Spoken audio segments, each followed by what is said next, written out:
Welcome back. The things are happening. I'm very excited. We have a mock draft. Unfortunately, the 1QB lobby made demands. There were demands. They said that if I did not do a 1QB startup mock, that they would, punish me somehow. And I don't want to piss off the 1QB lobby. The very powerful interest group. So we have, unfortunately, it's going to be a 1QB startup mock today.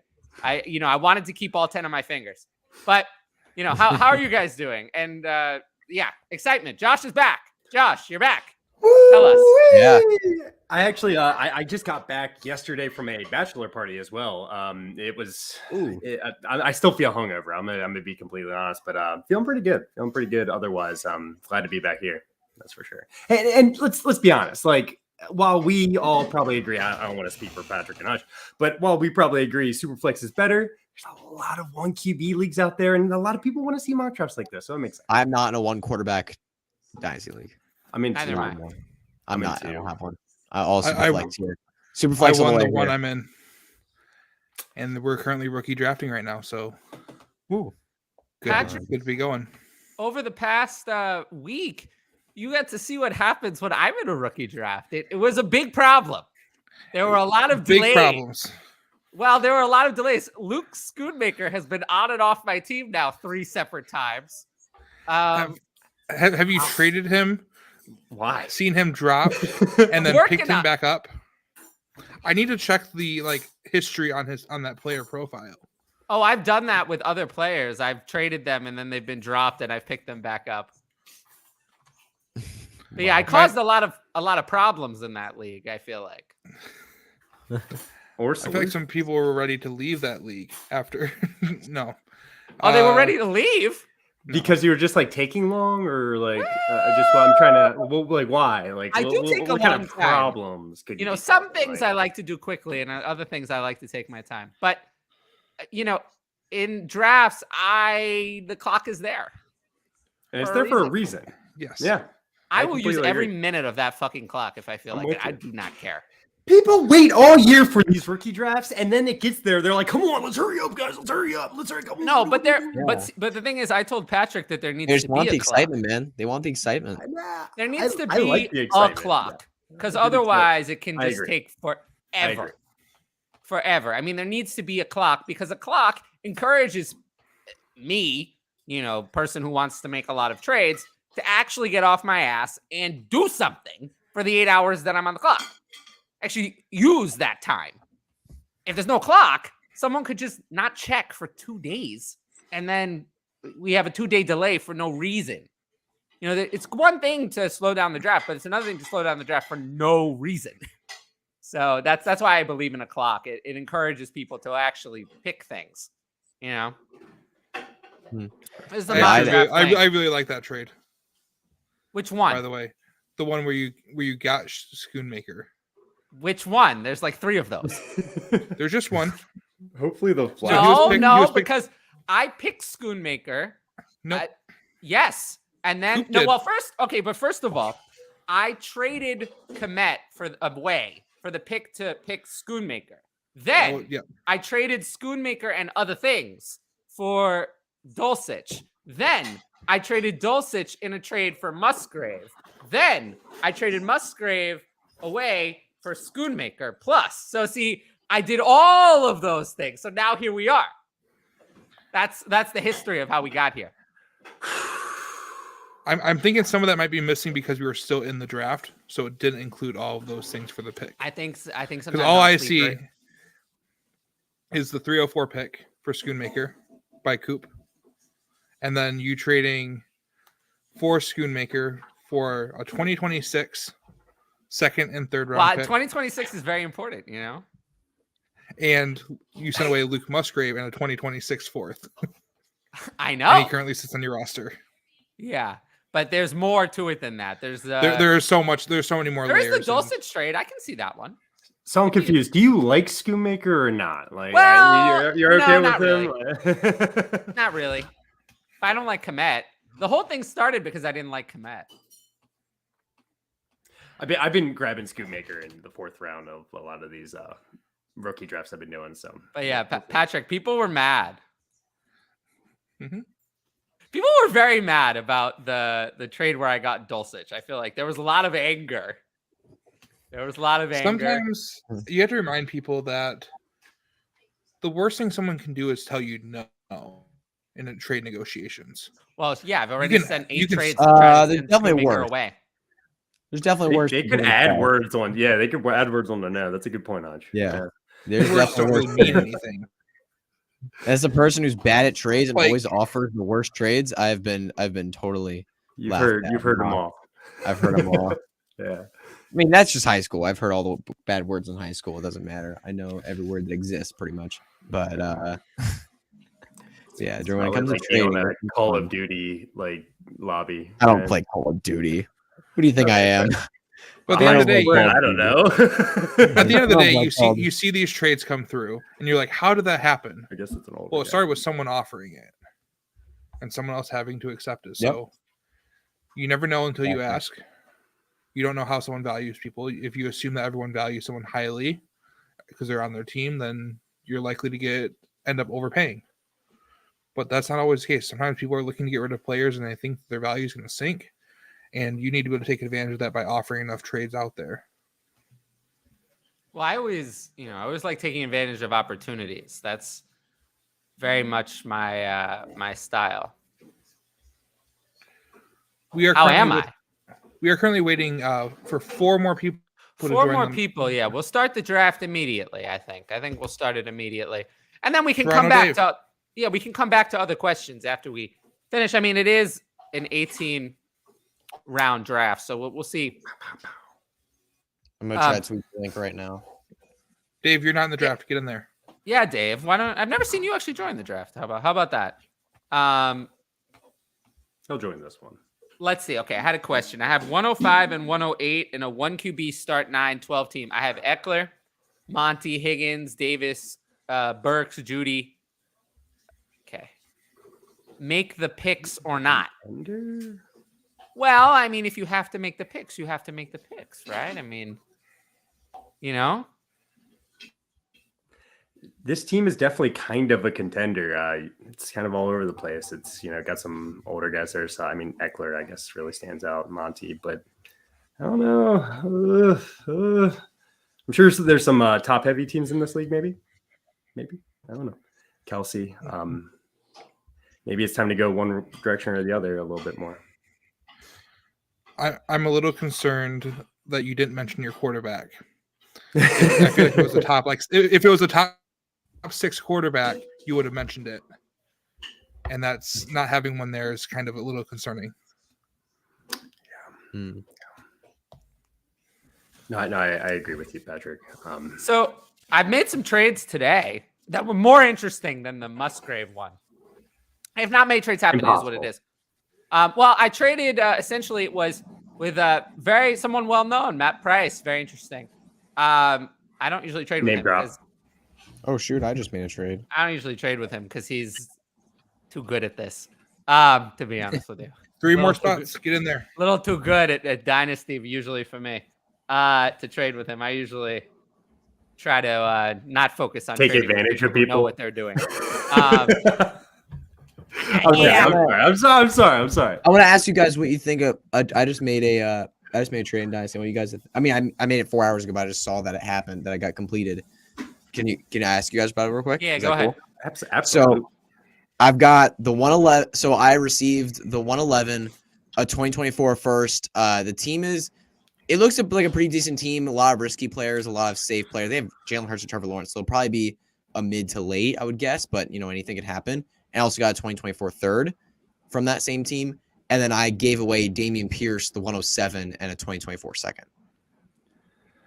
I like the fact that I'm receiving 2 you first, lost me on it. but I lose you. Yeah, you lost me. Type it. The Type it. 2024 first. I'll type it in the private chat. No, Okay. no. Put it in the Can chat? you put it in the main chat? You mean the The comments? YouTube chat? Yeah. YouTube Put it chat in the or comments. put it in the- Why not? Yeah. Shoot. That way I can click on Or at least put in the private chat. Maybe Tyler can Yeah, copy and that'll paste help. it. But if you put it Copy in the and main paste it. chat, I can click on it. Yeah. Yeah. I don't know, So I don't know BJ I can't Lee put that said he on. also has I can't Herbert. put that So on. Put that okay, Put in the private chat, and Oh, yeah, that's Tyler fine. will. do it, I can make it into a copy it banner. over. Okay, let me address this for a second. you can still have a clock. It just needs to be longer. If people live all around the world, then maybe have there is a length of time that works for everybody. I mean, people don't sleep all day. I mean, a 16-hour clock would be something you could do. Probably, okay, the one thing is, if people live all around the world, what I would not suggest is doing like Trade Addicts thing, where it turns off, or what Patrick did, where it turns off for a certain number of hours, because those hours are based on East Coast, Central Time mostly. So for people all around the world, it's not fair to have the clock turn off in the middle of the night on Eastern Time. But you just make the clock longer overall. Do a 16-hour clock. People don't sleep for 16 hours. I mean, that 16 hours is enough time, I think, no matter where you are in the world, enough time. That way there's at least something. Because no clock, it can take forever. I mean, I have seen people with no clock, 2 days go by and no pick is made. And that just kind of ruins the fun. I mean, I would like it if at least something happened every day. So that's my take on no clock. Well, it sounds like maybe everyone is really awesome in that league, and they pick reasonable amount of time. I don't know. People can be awesome and still make a mistake and forget. And most of these platforms, I believe, give you a notification, or you can set it up if you want one, when you have a little bit of time left on your clock, when it's about to run out. Mm-hmm. You can set that up. Here's Hutch's trade. I'll pull that up right now. So it says, yeah. So for me, I like the idea of getting the 2024 first. I'd probably lean that way. But yeah, because I liked it because I was getting two firsts, because of how questionable Pierce is. 107 and 111 are not the same, are in completely different tiers of assets. Yeah. For me, I really like Henry Miller, though. I know I'm going to get him at that pick. So I'm super excited about that. I know you're not a big Henry Miller fan. I am. So I'm really, pick. I'm super excited for that. I don't hate Henry Miller. Yeah, but I'm a lot higher on him than most people out there. I have him as a top 10 asset in rookie drafts in a Superflex league. Yeah. I've seen him go in the first round.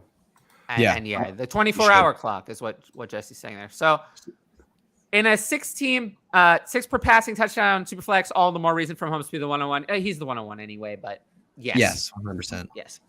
I feel like our people are talking about this. I mean, I don't know about you guys, but I feel like people are talking about that. No, you don't think so?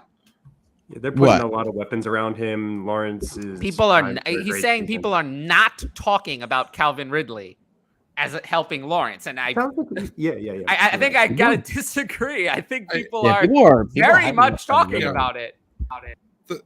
The fear that I run into in those casual conversations about it is, if we want people to be talking about it more, you're expecting people to bake it into his cost every time you're talking about it, which ends up needlessly driving his costs up and to the point where he's overvalued.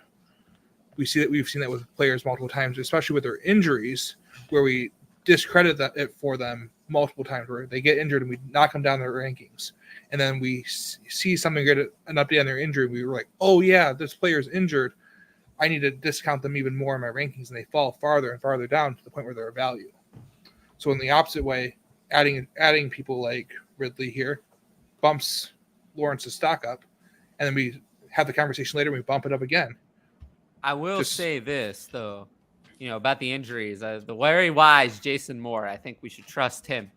He says, don't buy the injury dip every year. He said it now 3 times, repeated.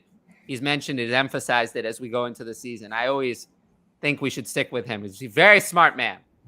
Hopefully he's listening. Maybe he'll give me a follow or something. I love you, Jason. I love Andy and Mike. Somehow he followed me on Twitter. I don't know how that happened. Not me. I'm very I think they said I was tweeting about toilet paper. Well, I would say we got to put the toilet paper over. I did, yeah. Not under. Exactly what I tweeted. Under is a big problem. On Twitter for that. It's definitely an over. I mean, who puts the toilet paper under? Monsters. Yeah, I've never heard of that. He's sitting there, Patrick, just not talking. No, I am currently in text conversations with someone from the mock that has to leave to help put their child to bed. So we would be at 12 right now, but he just dropped out. So spot 12. Oh. 2 spots are available right now. We are very close. We're working on it. We're working on it. Everything is fine. I did tweet out the link to try to get some people in. People, it's hard to get people to commit to we got one more. We got another person. So we only one more. We're working on it. Everything is wonderful. We're going, guys. Traded the 202 for Rashad White. On my show sheet, I did note that the Bucks are linked to signing Ezekiel Elliott. I do think that they complete that signing. I think that it's very clear they have nothing behind Rashad White. Chase Edmonds and Keyshawn Vaughn and Sean Tucker don't count. I like Sean Tucker. It's interesting. But Ezekiel Elliott would make sense there. He actually fits well with Rashad White's skill set. It'd basically be like a Tony Pollard to Ezekiel Elliott in Dallas. Yeah, it would. Essentially what it would be. I don't know if I would move Rashad White much in my rankings, to be honest, because I've priced. I would find it hard to believe that, and I have found it hard to believe even after the draft. I think his rise in price comes from the fact that they didn't take someone scary. Now I think anything added is already kind of priced in. If somehow we get to the season and they add nobody, then I would rise his price even more than it is now. He'd be even higher for me because then I'd be all in. But his current price, I think, still prices in that they either bring Leonard Fournette back on a cheap deal, sign Kareem Hunt, or Ezekiel Elliott, one of those three. And I do think all of those three are not done in the NFL. Of the three, Ezekiel Elliott has the most left, in my opinion. And the other two, I haven't heard anyone ever talk about signing either one. Nobody. I mean, have you heard Leonard Fournette or Kareem Hunt sign anything? Nothing. Nope, I've heard nothing. It's been nothing. Zero. Kareem Hunt would be weird. It would seem like to go there. It wouldn't make sense. Yeah. I'm just more saying that. No, I know what you're saying. And Fournette, I haven't heard them signing anywhere. Like they could. I still think they're going to find a job, but there is a possibility that those two are career over. Whereas Ezekiel Elliott, I am. You're still thinking Rashad White over that. Well, over. Yeah. Exactly. But I'm somewhat concerned that Leonard Fournette and Kareem Hunt their careers are over. Whereas Ezekiel Elliott's career is not over. I am like 99% sure Ezekiel Elliott's going to be on a roster for week 1. Yeah. And I would think in the next 2 weeks, more likely than week 1. Ezekiel Elliott, I think, is going to sign very soon. All right. Well, Ryan is not here, so I have the streaming responsibility for the draft. So let me see if I can. Hey, trail fast to your trade. I like your trade a lot. The only thing that would suck is if like one of the top 6 fell to the 107, which I've seen a couple times actually. So that would be the only way. Who's going inside the top 6 that shouldn't? Have not seen that very often. I have not. I've never seen that. I've seen Jordan Addison. That's crazy. No, really? That's crazy. Yet to see it in any patron or personal I've never draft. seen that. Yeah. I've seen some weird things in the top 6. I've seen Stroud fall to 6. Oh yeah, absolutely. I've seen that. But like no one, it's Gibbs, JSN, Bijan, and those top 3 quarterbacks, and no one else is going in the top 6. I've yet to see a top 2 that wasn't Bijan at 1 and Richardson at 2, or vice versa. Actually. Really? You haven't seen younger? You see younger Stroud out there? Not yet. No, I haven't either. Wow. I've seen some younger Stroud going. Well, by the way, my trade was Quentin Johnston and Jordan Addison for Breece Hall. I like getting Breece Hall. Yeah, that's good. It's very rare for me to have somehow on that team. I have Breece Hall, Jahmyr Gibbs, and Travis Etienne. It's very much not a Tyler team. But nobody wanted 105. I drafted Gibbs. It is what it is. Nobody wanted the pick, so I had to draft him. Nobody's wanted Travis Etienne, so I have him still. So it is what it is. Sometimes you have play. It's the thing. Sometimes you have running backs, even if they're not your thing. And to answer this one, of course, I would trade the 202 for a shot. Yeah, that's definitely yes. Okay. I'm gonna go offer that in one of my leagues. I would. Yeah, that sounds great. Yeah, that sounds awesome. If you can get and in a super flex, if it's like a mid to late second, I do that too. That sounds great. It's a 1 QB. A 1 QB. Yeah, I'm saying like if it's a 1 QB early second, but that's good. I don't like the. That's the good. That's what I wanted. There we go. Yeah, that's better. With us at the bottom, and this is what I was looking for. That's better. On the clock here, Rice, Mingo, Spears, Reed, Johnson, Roshan Johnson there. I would pick your poison, but Mingo, I guess, would be mine. It's funny. I think for me, Johnson is well below the others. The others are more similar. Where am I at here? I think it's either Mingo or Reed for me. I think I have Reed ranked higher, actually. I have Rice the highest. We're not giving you a very helpful answer here. There's a lot of different answers here. Yeah, I have one of those quarterbacks that might. I have Reed ranked the highest of these guys. I had Spears significantly the highest when the draft after the draft. Before, then the after medical the concerns have been a big. I've done over the last week. I've done some more looking into it, and it's worse than I thought. Which Johnson is that? Roshan. Do the Mingo dance. Hey! Oh, we got two Mingos. We got two Mingos here. Yeah, it's PPR. Any tight end premium? No. Okay. All right, let's get started. Why not? Let's go. I'm excited. Why not? Let's get started. It's a third round reversal. Yes. Yeah, I did a third round reversal. I didn't notice that when I first picked my team, and then I was like, I'll stay here. My Rice opinion is in the minority, apparently. I think that for me, of these players, Rice was the one of those wide receivers. Rice was the one I had highest before the draft. So I liked him best before the draft, and he landed in the best landing spot, and he has second round draft capital like the other ones. So I'm going to stick with Rice.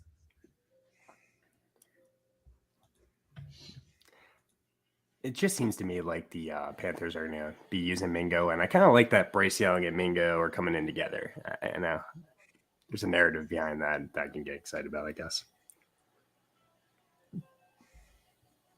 Pretty easy pick for me. So I liked getting Breece Hall, and then I traded the in my draft.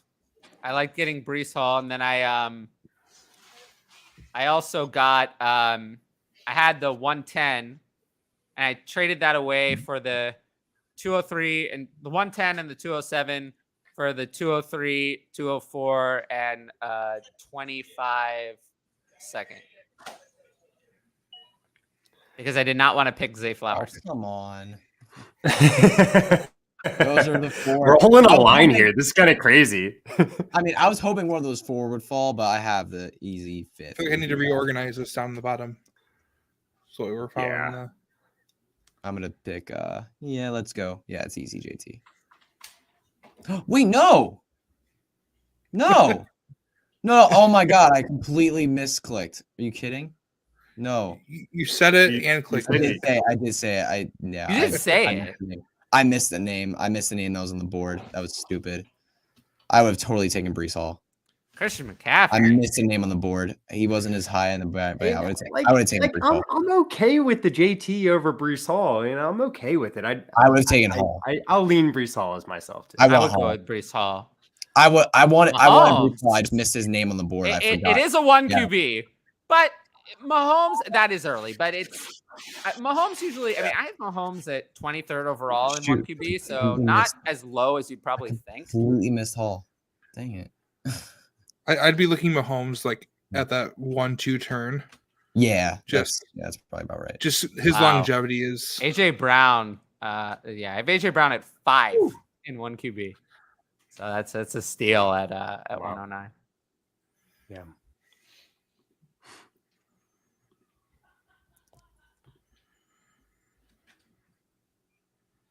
I'm interested to see when the next quarterback's going to come off. So as I interacted with this trade-off earlier today. Oh, also, side note, starting at the turn with Amon-Ra and Garrett Wilson is pretty good. That is insane. Yeah. Oh, yeah. That's great. Someone was asking for advice. They were they had Patrick Mahomes in Superflex. They were offered Justin Jefferson, 224 first and a 24 second. Oh, yeah. Clearly take the package, right? Yeah, it's yeah. Love you, Patrick. You have to take the package. But yeah, that's the one that I had people trying to argue with me about it. I'm like, are you kidding me? Yeah. We're not arguing on this.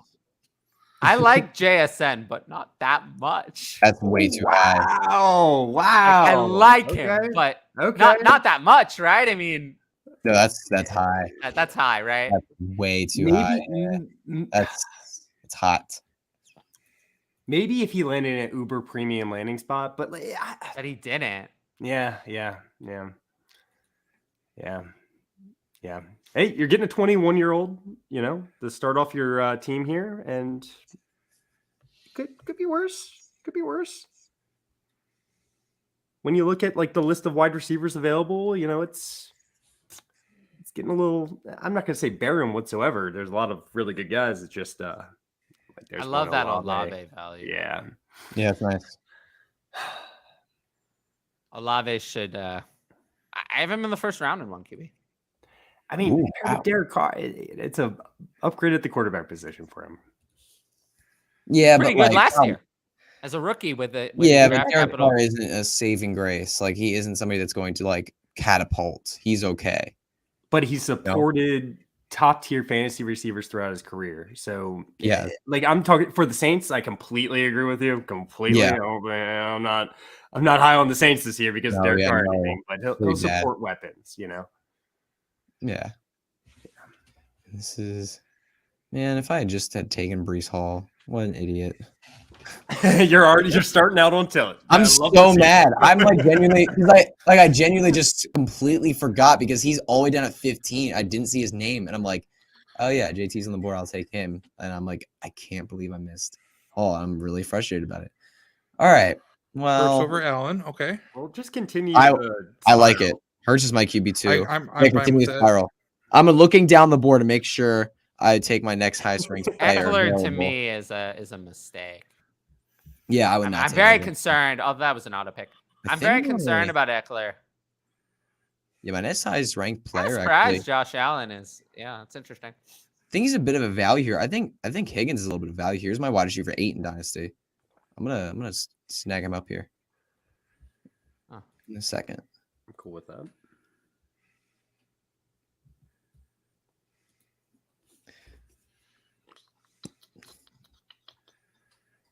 Decisions.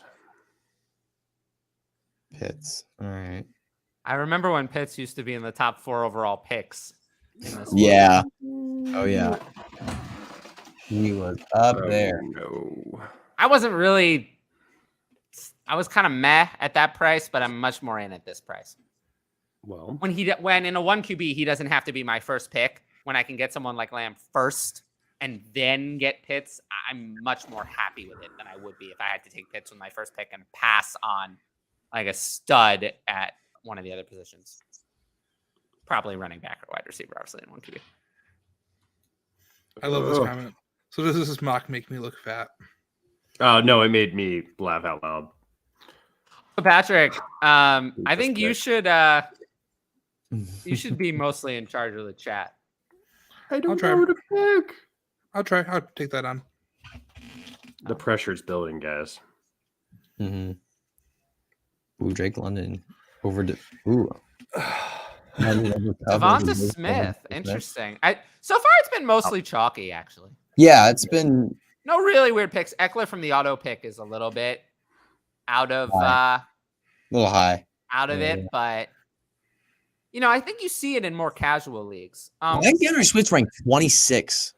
Yeah, it's. I mean, I put it on Dynasty. I put it on Dynasty, like for the list, but I think it's something's a little up. Hasn't caught up yet. That has to be okay, off. So I mean, what's there to catch up? No. Yeah, whatever. If you're still here, make sure to like the video, leave a comment, subscribe to the channel, hit the notifications bell. Indeed. You can also do super chats if you want to support us. My Patreon is always available for those who are interested. And I just put the link in the chat there. And then, this week, Conan and I will be getting together. And we're going to be recording some recorded videos. We have some topics. I'll give you a little tease about what we're going to talk about. So we're going to talk about Zach Charbonnet and Kenneth Walker, Tank Dell, a little bit about Dalvin Cook, and then we'll have some sleepers. So that's what we're going to talk about. Conan has written out an extensive show sheet with a lot of statistics. I'm going to cut that recording session into 4 15-ish minute videos. So I'm going to release those over, the period of time, however long, whatever spacing I can kind of work out. So you'll have that to look forward to. It'll be a new form of content that we're doing here. If I'm really feeling it, I'll try to add some specific thumbnails, maybe graphics. Don't count on that. Yes, that's me saying if you're volunteering to do graphics for me, call me. I would love anyone willing to do that because it's not my passion and I really suck at it. But yeah, so just have that to look forward to. It'll be released on the podcast feed. And I think people have been really interested in the podcast feed as well. A lot of my content this one obviously is a primarily YouTube show. We're doing a mock draft, but a lot of the content I do, especially the question show and some of the discussion shows where we don't do a mock draft, they play just fine on podcasts. So make sure to check out the podcast feed where you can catch that. No ads. So, this is free listen. This is interesting. And I appreciate the support wherever you catch the content. Yeah, Doesn't matter to me. This is getting interesting. I love that with the writer's strike going on, Conan's working overtime to write show sheets that it gives Tyler 4 videos worth of content. Yeah, really working overtime over there. Well, you know what, Patrick? Almost got to. I would have written the content myself. It's time. But I felt as if, when I basically made Conan do the Ask Tyler show for like 2 months, which is literally the type of content Conan enjoys doing the least. Not his show, not his kind of thing. So I felt kind of pick, Hutch. I felt kind of bad. I would have picked DK. So because I felt bad, I wanted him to have close to DK and Jacobs. So close. an opportunity to do his own content. I had DK in my queue last round. Because I want Conan to put his stamp on the show and not just have him read the stuff that I write. Because people can read and listen to me all the time. So it'll be nice to have content that's not stuff that I wrote. All right. So I think that's all the stuff. The Ask Tyler recorded and Patreon shows are available on the channel. Check those out. I will say they've been very well critically received. As in, people have commented, they say they love them. The people who've watched them have watched like half of the video, which is really good for YouTube. But the YouTube algorithm despises those shows. So if you like them, make sure to let them know with a comment because the algorithm is not favoring those shows. So any help would be awesome because I love doing them. People love watching them, but it just doesn't seem to be catching on YouTube.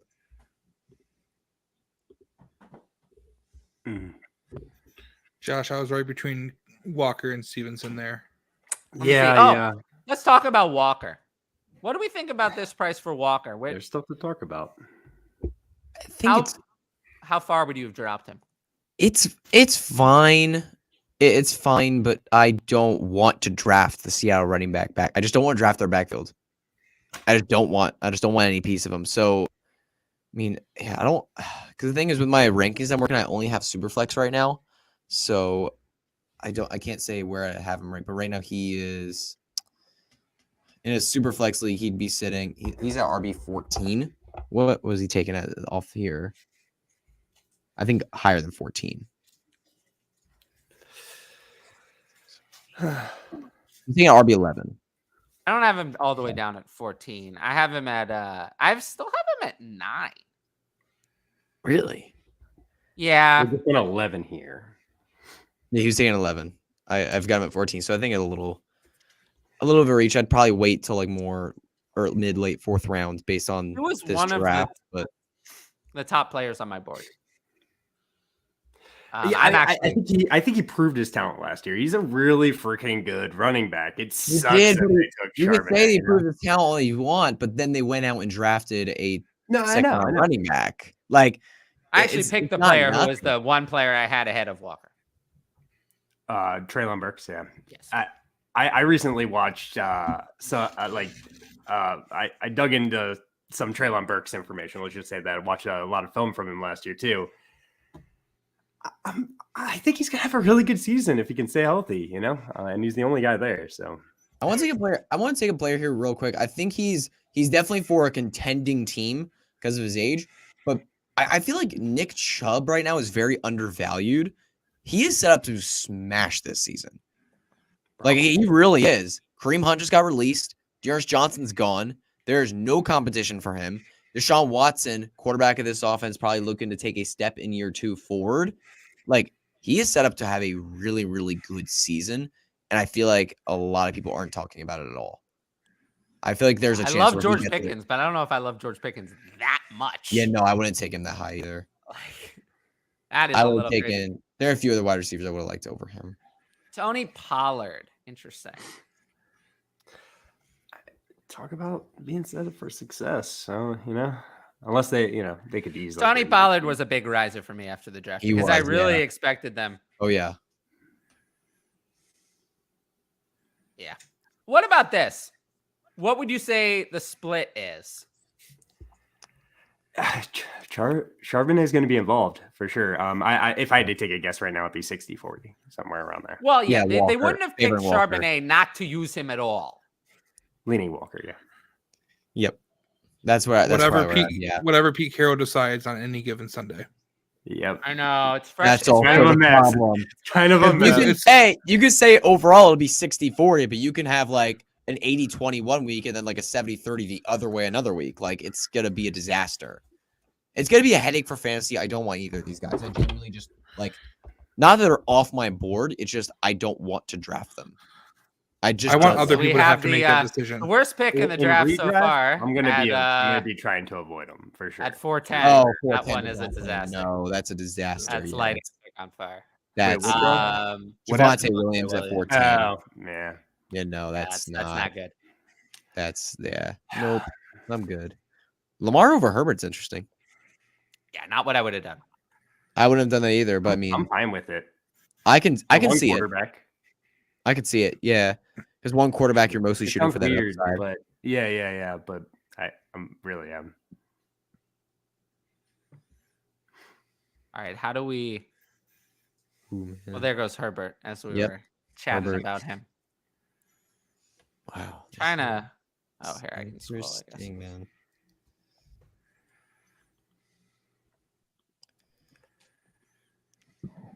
How the mighty have fallen, DeAndre Swift and Joe Mixon at the top of that list. Mixon's probably gonna be sitting there for a minute. I mean, a minute is an understatement. I'm not gonna. It's an understatement for sure. Yeah. J.K. Dobbins. I'm there good. Are worse. There are worse picks. There certainly are worse ones. I love that there's a full round's worth of difference between Jordan Addison and Quentin Johnston. Shouldn't be. I have Johnston ahead, so I don't agree. Yeah, I still have Addison ahead. I'm on Team Addison here. I totally. Oh, Watson. I'll put him in the same tier. Christian Watson. If you put me on the I have clock, a back-to-back in overall rankings. So yeah, I dropped Addison ahead of Johnston, but same tier. I think Addison's just better at football. Oh, I also started a new thread on my Addison's a better Patreon Discord. player. If you want to join the Patreon, I started a ridiculous trade offers thread where we laugh at people for making ridiculous trade offers. Doesn't that sound like a very Tyler thing? It does. Yeah. That's you find yourself on the segment. Well, many times, I'm sure. Many times. I love this. I send a lot of ridiculous trade offers. I mean, I'm not above it because I like winning. I like winning. Yeah. Mm-hmm. So Jesse says he took Jackson over Herbert because of the one QB, looking for that upside from Lamar. Mm-hmm. Makes a lot of sense. I feel so much more secure with Lamar, the new Lamar contract. Lamar getting that contract moved him up. Oh, absolutely. Yeah. Totally moved him up. Sure. Let's talk about George Kittle. Let's talk about him. It's an auto. I know you don't like him. He's tough, man. No, actually, I don't like him. And I had a discussion with someone very smart, and it actually made me like George Kittle even less. Oh. Even less. It's really bad, actually, with George Kittle. It's really, really bad. The numbers are bad. I mean, he had a career, of excluding 2017, his rookie year, where he wasn't so involved. He had a 5-year low in receptions and a 5-year low in yards per game by 14 yards and over a full reception. But because he scored 11 touchdowns on 60 catches, he still kept up his fantasy production. Not good. Not good. That's like every red flag on earth. It is. George Kittle is a disaster waiting to happen. If he has his career touch, why would also, so some people would say, well, maybe he's going to have more receptions next year. Why will he have more receptions next year? Because everyone's going to get hurt. Because Tyler had a fucking. Everyone's going to get hurt. I mean, maybe, but maybe not. Yeah, I know. Maybe not. 49ers I mean, Debo are known for that. Well, the thing is, Kittle got hurt can't himself. plan for that. 49ers, how they work. Yeah. No. Yeah, George Kittle's. I agree. He's not really someone I mean, he did get taken at tight end 5 on the board. I am ranked at tight end 5, but like there were also all the games without McCaffrey. Who are you putting above him though? Because I don't see like where do you have him ranked? How do you have him ranked at below tight end 5? In Dynasty? Yeah, in Dynasty. Where do you have him ranked? 7. 7. Okay. Who do you have over him? Because Andrews, Pitts, Kelsey, Hawkinson, Kelsey, Hawk, Goddard, and Kincaid.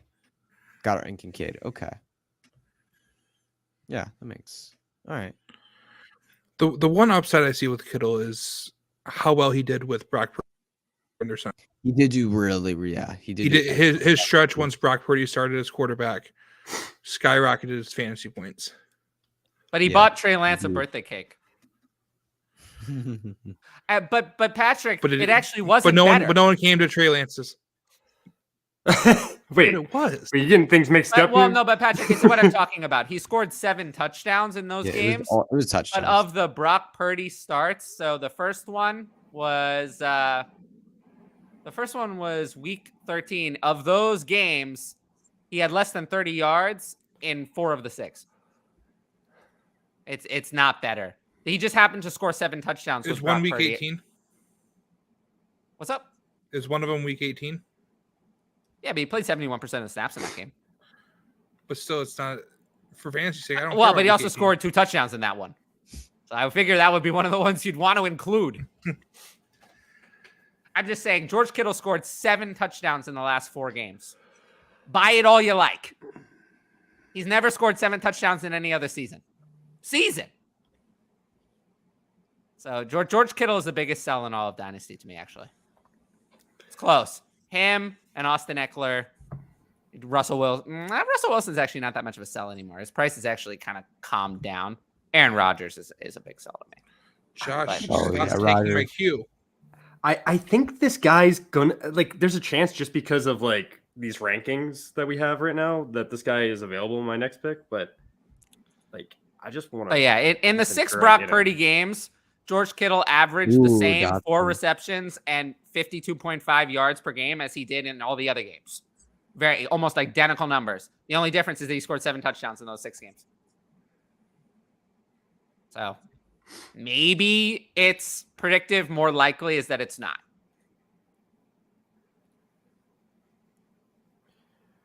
So yeah, no, George Kittle's big sell to me. 206 and 208 for Aaron Jones. The value. The value's more on the pick side, probably. Actually, is it? I think so. I don't think so. I think if you are in the middle of your draft, people are willing to trade Aaron Jones if they want someone at that 206. Oh, I wanted Lawrence jerk. I don't know. Who's the fit? Oh, you got to be a contender. I mean, it's a 10-team league too, so yeah. It's one quarterback. It's one quarterback. Ooh. I guess a little bit. But if it's this or nothing and you're rebuilding, I'd take this, but this is unappealing. You're not going to first for Aaron Jones, are you? No, you're not. And 1 QB, sure. Maybe. And 1 QB, you might. I mean, a steal here. Honestly. It's just Aaron Jones. Marquise Brown was the other player. Going on 20. I'm sitting at the 112 and a 1 QB. Yeah, I'm like Marquise Brown is what about guys? I consider Marquise Brown. Marquise Brown, I think at 6th round in this draft is too low. Let's talk about James Cook. I actually think James Cook is someone who he's a winner.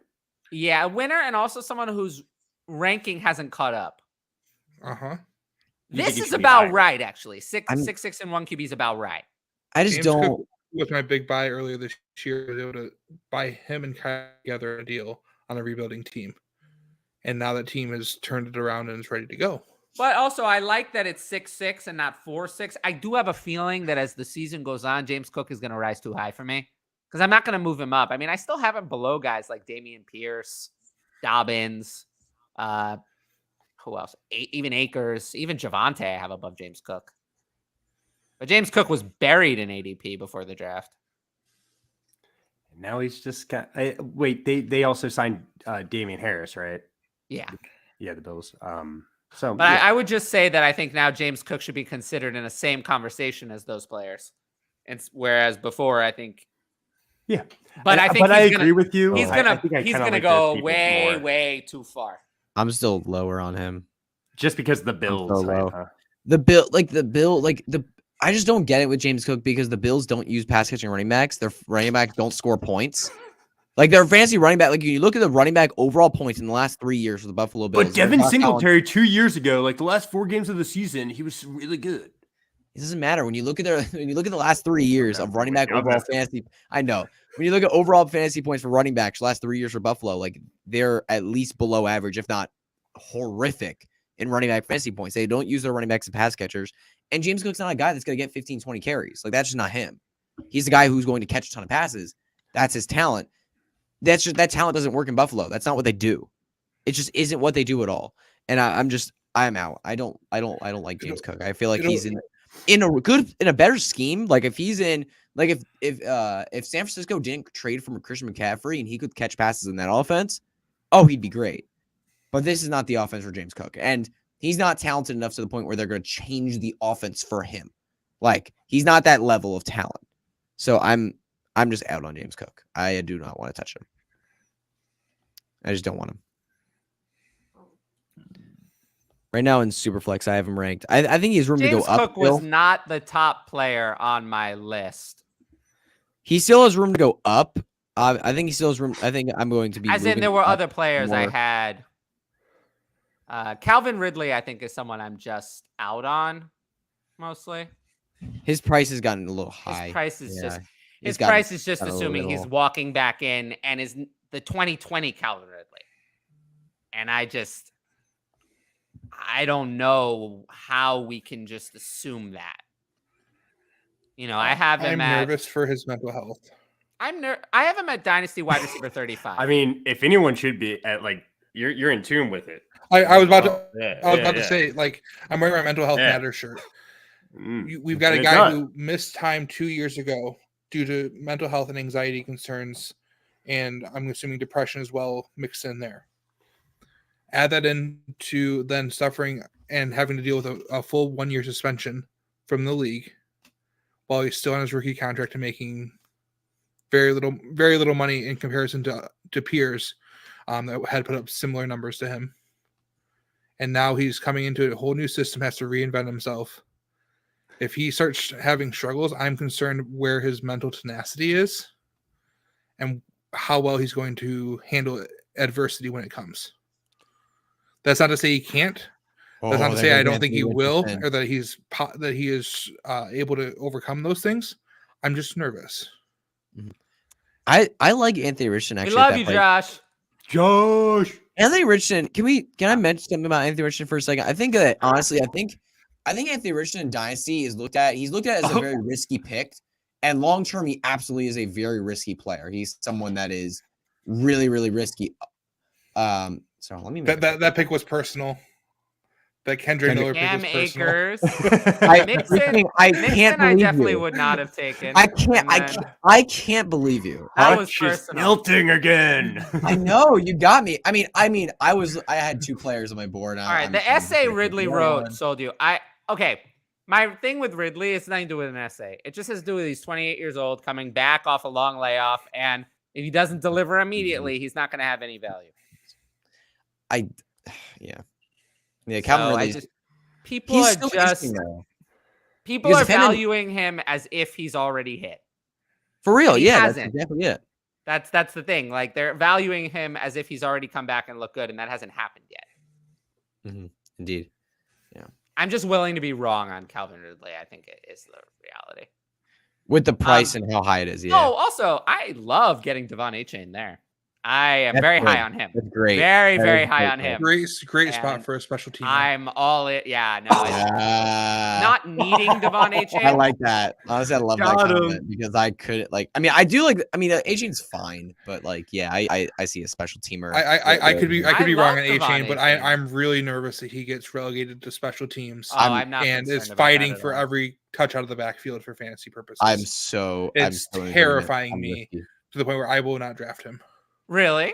Oh, I do not honestly am not concerned. No, at his price, I will let him pass me by.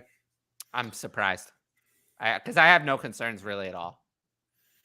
He's not priced high enough for me to be worried. That late first and super flex worries me. I've got him ranked at 14, so barely not a first round pick, but close. With all the work that went into getting a 2023, it's not really what I with the work would that went want into to do. getting a 2023 first, I don't. I wish that the first were worth more. But given the players that are there, I'm fine doing it. I'd rather take a shot at one of the tight ends. I would as well. I'd take Kincaid. I'd take Kincaid and Meyer. I'd make sure that the 4 wide receivers are taken. Mm-hmm.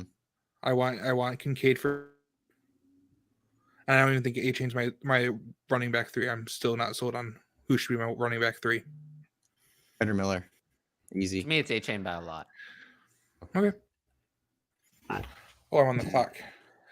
I realize I see it on the StreamYard, not on my actual screen. Now I gotta actually.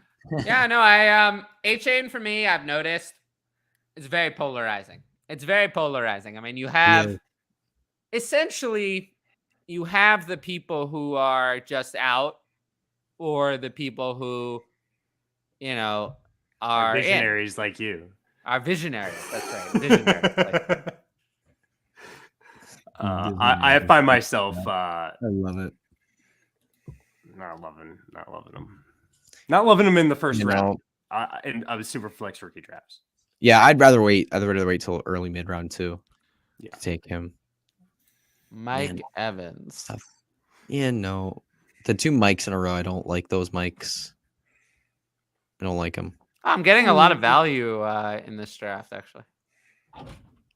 Yeah, so I didn't really want to mention him since he wasn't picked, but he's still my 3rd favorite running back in this draft. I almost picked him, but I should have probably picked him because of this. But I looked at our team format. You set this up on purpose? Like, I'm looking at all positions and the one running back. Yeah, just one running back. It's becoming a lot more common these days. This all flex type of league. It's more common than it was. I like it. It's awesome. Yeah, it is. It is. And maybe I should have picked Charbonnet because of it. I've got my one running back. Maybe I think it's. I mean, the trade addict standard, and then a lot of the DLF safe leagues style standard is in Superflex is QB, running back, wide receiver, tight end, Superflex, 5 flex in a 12-team league. That's what I've seen the most. Oh, man. I think I'm getting a really solid value here on Dak. I'm going to take a shot. Dak was in my list of players. I think very good value there. And so was Meyer, and so was Kamara. Kamara was not on my board, but I would Prescott or Kamara. So was Watson as well. All of those players were on my list. Yeah, I would just rather have Dak personally. But, so you think he's a solid value here, Kamara? Tyler, because I've just heard you talk about him before.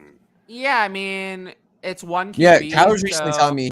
Yeah, Tyler's recently saying like he's gonna be a really good pass catcher in this offense. He was actually recently like hyping up Alvin Kamara a little bit. Me? That was on last week's show. A little bit.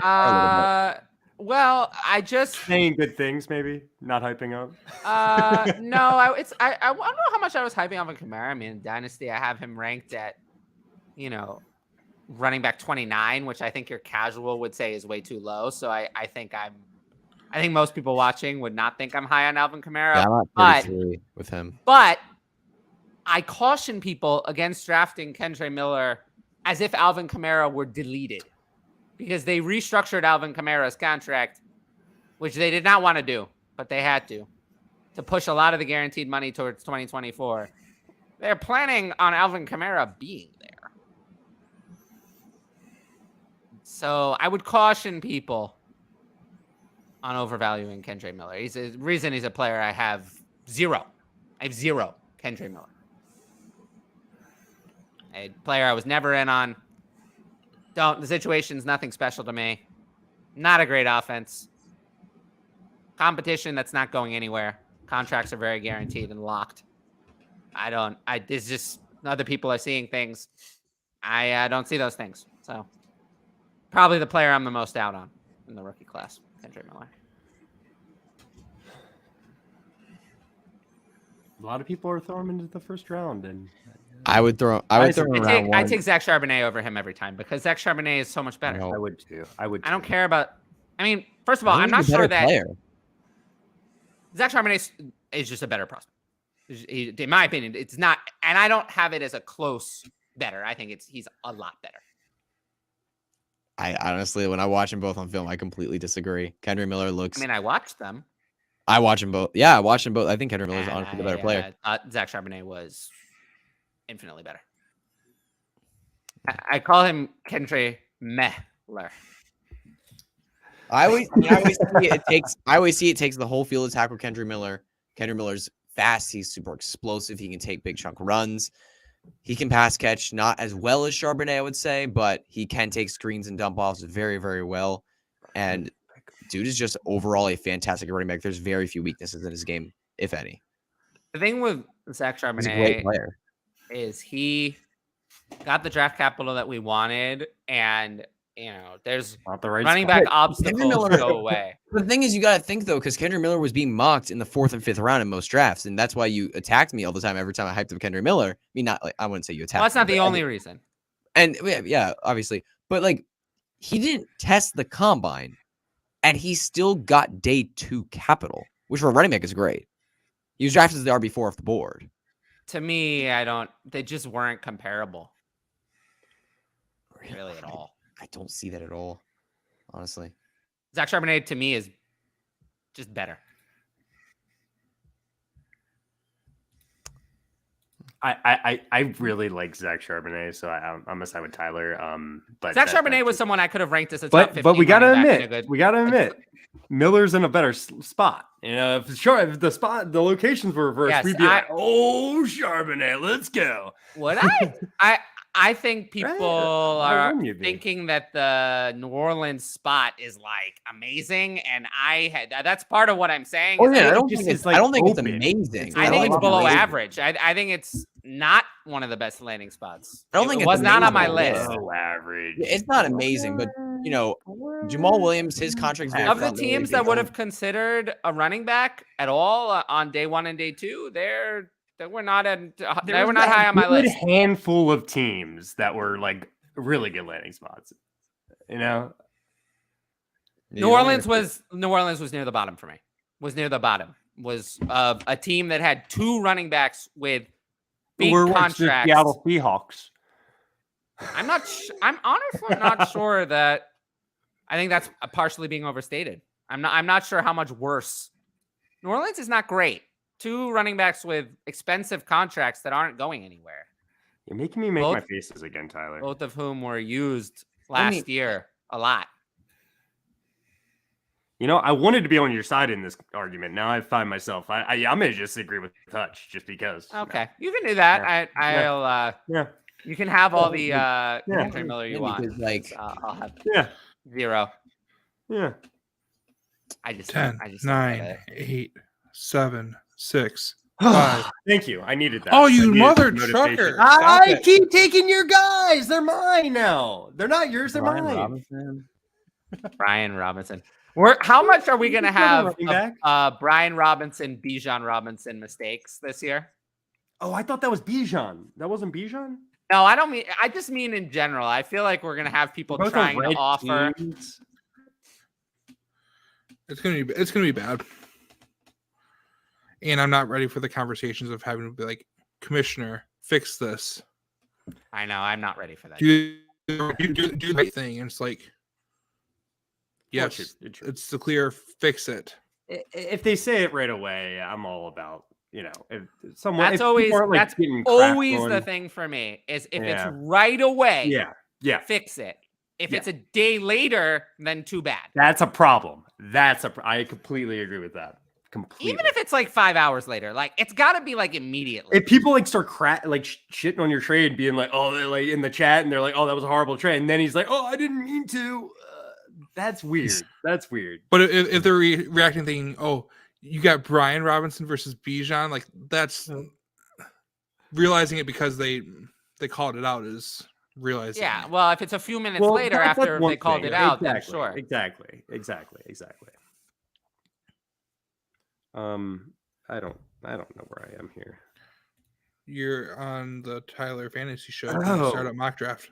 Oh, okay. I just realized. Okay, we're good now. We're good. Wait, who was Kadarius Toney was picked? You didn't even see that. Yeah. This is rough. This is rough, guys. I'm not looking forward to like 8 more rounds of this. Oh no. Yeah. Oh no. Oh no. I don't feel good about it's why on the running backs, I lean toward who I think is going to get the most immediate opportunity over the ones who have to wait. Don't love it. I don't love it. The thing that scares me the most is someone who might not play over someone who might not have a path to touches.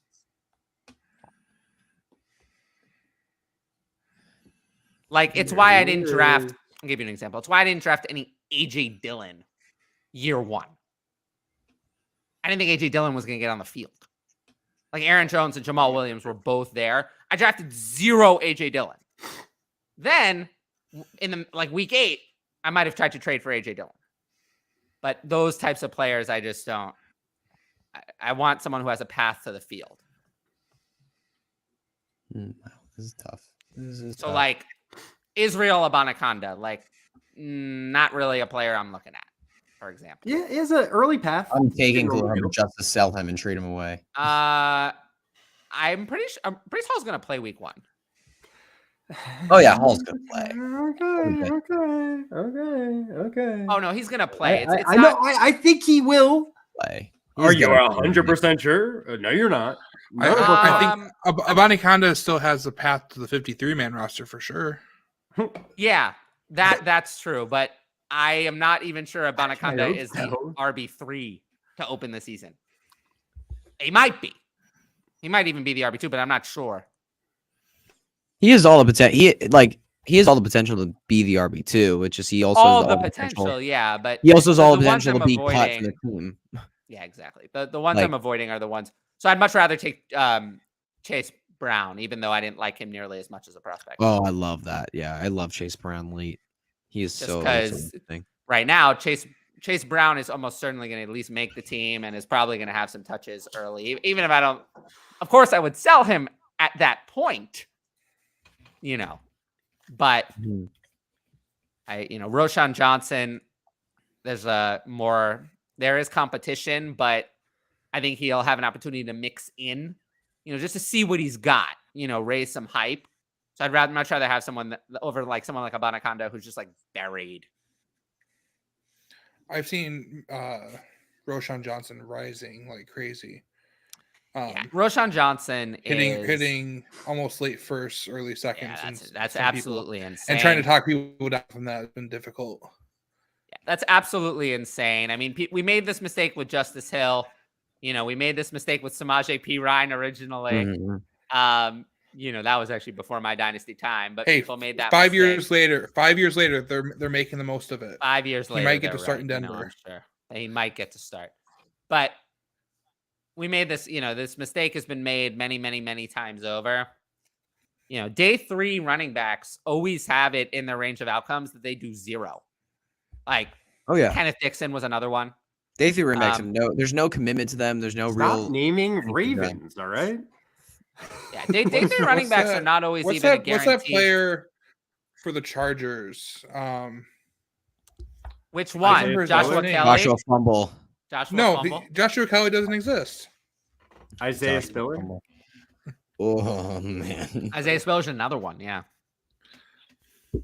There's a long list of these players. everyone loved him early on. So yeah, just be careful. I will never assume that a day 3 running back is anything more than a lotto ticket until, Yep.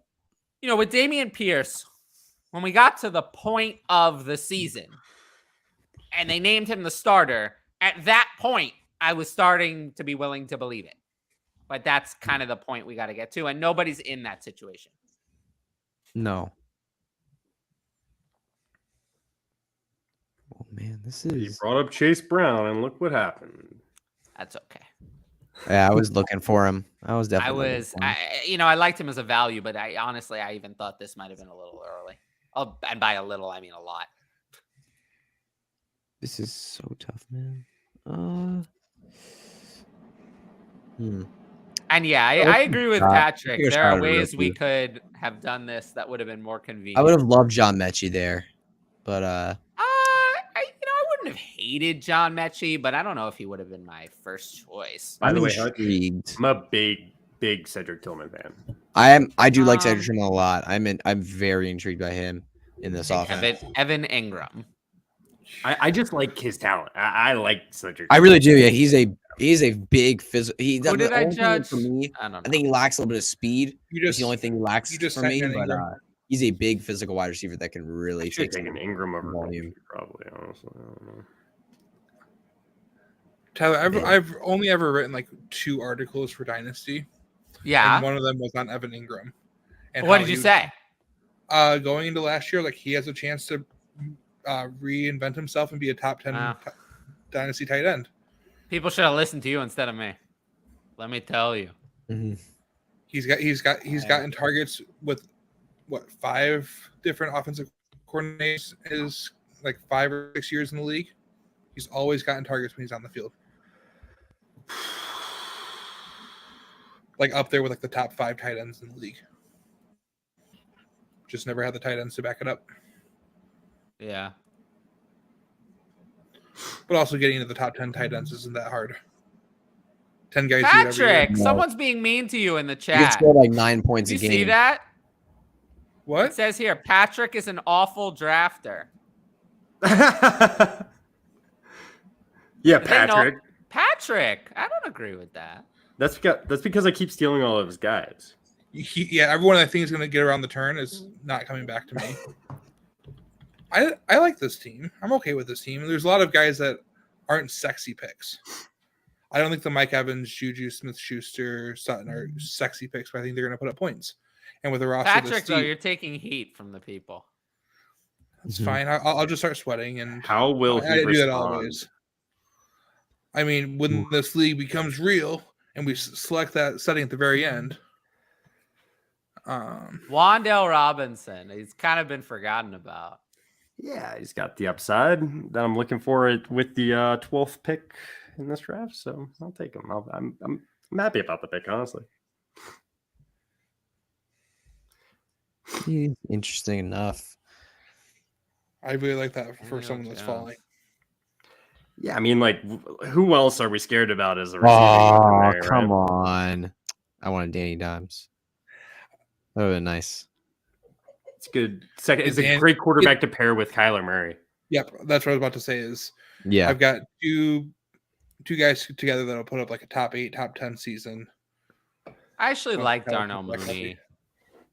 I think he's had a solid career, and he is someone who is going to hit free agency, and the Bears are not going to keep him because they're good for him, right? They're not. Well, oh, absolutely. But they're not going to outlay on a second overpriced. I mean, at the end of the day, any receiver who gets an extension, mid-range receiver, they're all overpriced.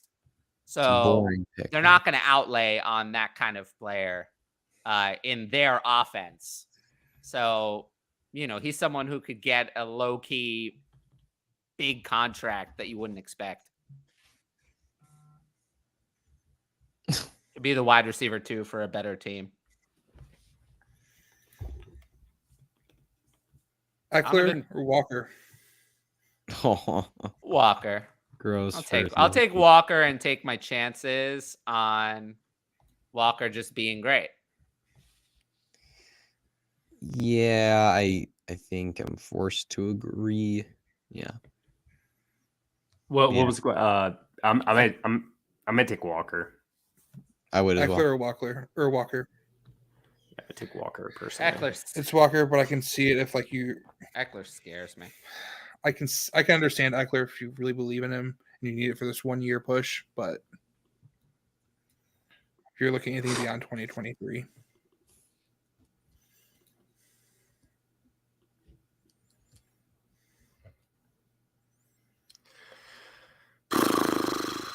So hard with the older running backs. Mm-hmm. It's difficult, man. But the older running backs, they've been staying around. They've been trying to hang around. It's hit or miss, though. You know. Who's missing? I guess Ezekiel Elliott. Is that what? I mean, it's just like Fournette dropped off last year a lot. Yeah, but Fournette, like he wasn't getting drafted early like last year, even, right? You know what I'm saying? He was getting drafted Dynasty. too high. He was drafted what? Too high. I mean, Dalvin Cook and Joe Mixon have not paid off on the draft capital that was used by people last year who picked them. Yeah. Like if you pick Dalvin Cook and Joe Mixon in a 2022, draft but if you pick them in a they don't have the value 2022 anymore. startup, you're not happy considering the non-elite seasons they delivered and then aren't worth much now. Yeah. That feels like a great segue into this question from Gavin. Who's your favorite out of Dalvin, Joe Mixon, or Connor? Dalvin. Yeah, it would be Dalvin. And then Mixon's last. It's the order that you have there. I'd rather have Mixon over Connor. Really? Yeah. I think Connor has a great year this year. It's the only Connor Connor scares me a lot. It's the kind of thing where it's like you look at the situation, you think, oh, there's no competition. It has to succeed. But I just have a concern that James Conner is kind of last year he was kind of looking a little bit like he was starting to break down. I mean, he looked great towards the end of the year. I mean, for fantasy, he was scoring a ton. For fantasy, but he looked like he was starting to break down. Great. Like he's the wear and tear. He didn't look awesome. Scary. I mean, the efficiency was there, but he was in and out of the lineup. And there was a lot of receiving production. I don't know if that's going to happen if all the receivers stay healthy. It's just someone where I'm like, I feel like the wheels are coming. 28-year-old James Conner has a lot of miles on him. It feels like its time is up. And I know it looks like a good situation, but that profile often doesn't deliver. So I'm just a little bit. I don't think Joe Mixon is like done. I just think Joe Mixon was always overrated. Do. Ridiculous trade-off. That was good. What do you guys think about this? 12-team super flex, full PPR to 10. Got offered 110, 310, and Zeke for CeeDee Lamb. You are rejecting that trade offer right away. That's a fun one. What do I think about it? Oh my god! I think that it's I don't know. You ridiculous. could get Charbonnet with that 310. Maybe if it was like Kendre Miller might fall to 310 for you. You're good. Next question from Sanders, Monty, Swift, or Charbonnet? Sanders is the guy I've ranked the highest here. Sanders. And I don't think it's remotely close either. And then it's it's funny. Are we talking in Dynasty? I have Dynasty, yeah. I don't really want Sanders. I mean, I have Sanders. As silly as this is, I actually have Swift the highest. No, I was about to say, and then Swift. I've got Sanders, Swift, Monty, Charbonnet. To me, Swift and Charbonnet are the two best. Actually, probably Monty last, not Charbonnet, then Monty. I think Monty last. Overall, Monty's clearly last. Monty's not in the same The other three are not far off in value, whereas Monty is in a completely. Oh, Hutch, you just got auto picked. He was in my queue, so it's good. I didn't. He got paid though the most. My bad. We were talking about Sanders got paid just as much, if not more. I missed that was on the clock, but I had to pick it in my queue, and I was going to select him anyway. So boom. Oh well, the player available at the top of the list is the player I was going to pick anyway. Sure, the only person in my Why queue not? that I had left. But yeah, for me, So now I don't know. DeAndre Swift is the most talented player on this list, and he just hasn't been able to put it together at all. Zach Charbonnet is the second most talented to me, and isn't old. So those would be my two favorite. I'd go Swift, Charbonnet, Sanders, Monty. Yeah, I think I could totally see that argument, but Sanders is set up to have the role, and this all like you see the coaching staff. You see the coaching staff want to run the football. They want to give him the. I mean, they need pass catching help too. They have nobody right now. We say this all the time though about running backs who go to new teams and free agency. Oh, they have this. It's all set up. Everything is great, wonderful things, but then that profile just never delivers. Never delivers. And Miles Sanders is someone who I just feel like he's not a stud. He could fall out of favor very fast, and then he's out of favor.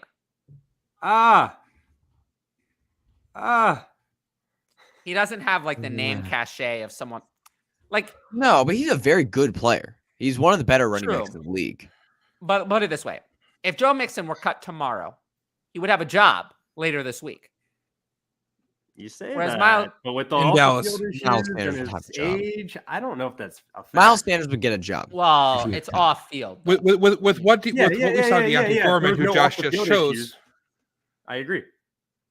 But with what we just saw Deontay Foreman do in Carolina, Miles Sanders would get a job if he's cut this week. He'd get a job, but it might be the type of job that Deontay Foreman had.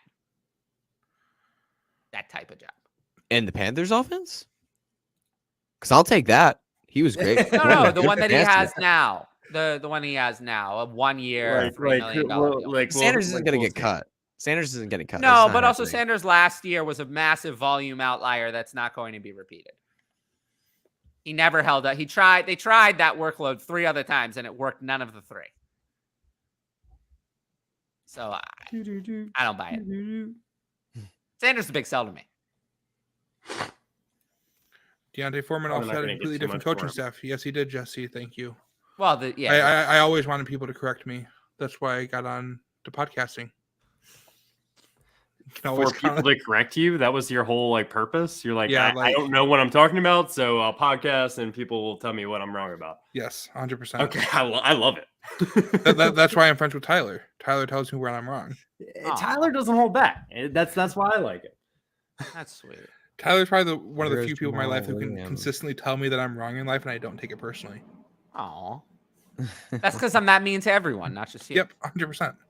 I know it's not personal. Exactly. Both Lockett and Hawkinson had a 22% target share. I feel like JSN has a better chance to carve out a significant role with his talent compared to Addison. Thoughts? I'm confused why you chose those 2 players. That's a weird. Yeah, I'm a little confused about the lead-in. Yeah. But I mean, Hawkinson, I guess, is on the Vikings. So I guess I kind of get where he's trying to come from here. Oh, okay. Now it makes sense. Yeah, now it's coming. Yeah.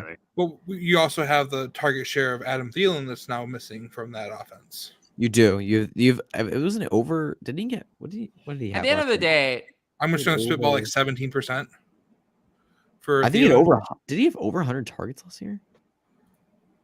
He had 107 targets, guys, last year. And I know vacation targets aren't really real. You have to earn targets. I don't care about vacation. They're earned, but Jordan Addison has every opportunity to earn those targets. Every opportunity. And, as much as we want to hype up KJ Osborne, they drafted a first-round wide receiver. He's dead. KJ Osborne He's dead. He's dead. Jordan Addison's the clear number 2 wide receiver in this offense, and I would expect him to get more targets than TJ Hawkinson this year. Oh, I'm going to pick one of my favorite values. Let's see it. If I can. See it, Tyler. So there he is. Wow, he's really far down there. Does Jordan Addison hurt TJ Hawkinson? Maybe. I haven't really significantly. Yes. I haven't really thought about that a lot. Yeah. I never understand Jalen Warren's ADP. He's one of the best handcuffs, but it's all the way. It's very 100%. Low. I know that one. I never get it. It's always way too low for me. I think it's because he was undrafted and people just always kind of ding him for that. I think another undervalued running back. I'm just gonna grab him here. I think this guy scored 15 touchdowns once in a season, and he's in an amazing offense. I think Damian Harris, while The pass catching upside is just not there. Yeah, I wish I would have. If he gets in the end zone a bunch of times, he could absolutely crush it at this ADP. The only reason I prefer Jaylen Warren is that on the Steelers, they only trust X number of running backs. And if anyone, they don't give anyone other than those guys anything. So if Najee Harris goes down, Jaylen Warren will get everything. If Devin Singletary goes down, or not Devin Singletary, James Cook goes down, Damian Harris will not get everything. Yeah, you have the limit. You do have a limited ceiling, but I mean, they're never going to give one guy more than 60, 65% at most, even in a pinch. Who would get it on the Bills? They'd use Latavius Murray. I think actually like Michael Gallup there. Latavius Murray, yeah. I like Gallup. They actually would, though. How do you guys feel about Michael Gallup? Michael Gallup is finished to me. Really? Michael Gallup's one good season was in 2019. It was many years ago. That was his one good year. He hasn't had a good year since. So you don't give Hawkinson the targets he got last year, roughly 10 per game, if he's not a big part of the offense going forward. He'll be a big part of the offense. Yeah. I think his targets were more necessity than really anything else. They really needed pass catching help. They really desperately needed it. But he's going to be a decent part of the offense. I've got him ranked as my 10-4 in Dynasty. Like I do believe in him. Yeah, so do I. I reached on him and took him in the 4th. Yeah, he's going to be great. In terms of the situations for the top 4 wide receivers, I think Quentin Johnston fell in the best situation by far. Oh yeah, definitely. The only one who got an elite quarterback. And then I think the Addison and JSN situations are similar to me. JSN to me has a path to be the number 1 receiver on that team. Whereas Addison has zero path to do that ever because I think Justin Jefferson is a future Hall of Famer. So asking someone to be better than a future Hall of Famer is tough. Whereas, I like DK Metcalf. I like DK Metcalf. Could JSN be better than DK Metcalf? Absolutely. Absolutely. He could be better than DK Metcalf. That is possible. So there is a better path for that. But I like Kirk Cousins better than Geno Smith overall, if I had to choose. So as a passer for my fantasy weapons, I'd rather have Kirk Cousins. I trust him more. He has a 7-year history of passing for a lot. Geno Smith has a 1-year history of not being horrible. So for that, I'd prefer Addison. I think you're discrediting Geno. That was a beautiful way to put it, though. He was playing like a top 6 quarterback last year, though. Right. He had 1 year but Hutch, my point remains. He has 1 year where he was not horrible. I know. He has 1 year where he was not horrible. He was horrible every other year. You're technically correct. Yeah, he was horrible every year. But Hutch, the point of it is not about what he did last year. I know. The point of it is that he was horrible all the other years. I know. His floor is being horrible, whereas Kirk Cousins is not going to be horrible.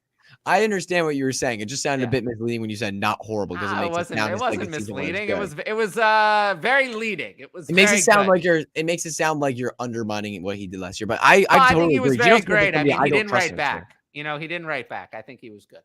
I don't trust Geno Smith next year either. I'm in agreement with you though. Zay has I don't trust him. A path, but it's the worst situation because even when we saw last year on the Eagles, there's no AJ Brown on the Ravens. There's no AJ Brown or anyone near it who's that good.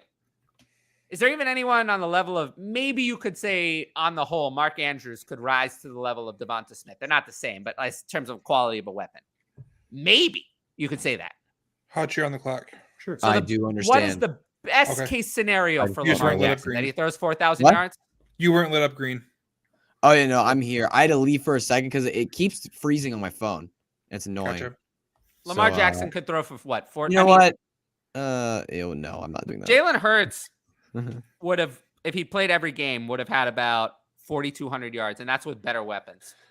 You know what? Let's take a dart throw. Let's go with Shoemaker. There he is. I'll take a dart. I'll take a dart at him. The player on the board, and I just don't like. I'm like, ew, no. I had to scroll for the player I wanted. All the players on the board. I knew he was there. Disgusting. Oh, that's a good one. That's I know. A good pick. I know. Oh, Okay. Lamar's revenge tour. I actually think Lamar's going to be very good. Lamar. I think Lamar MVP is something I might like. But just because he's very good doesn't mean that I don't believe Lamar has Lamar ever passed for 4,000 yards in a season. I don't think so. The answer is nothing over 3,200.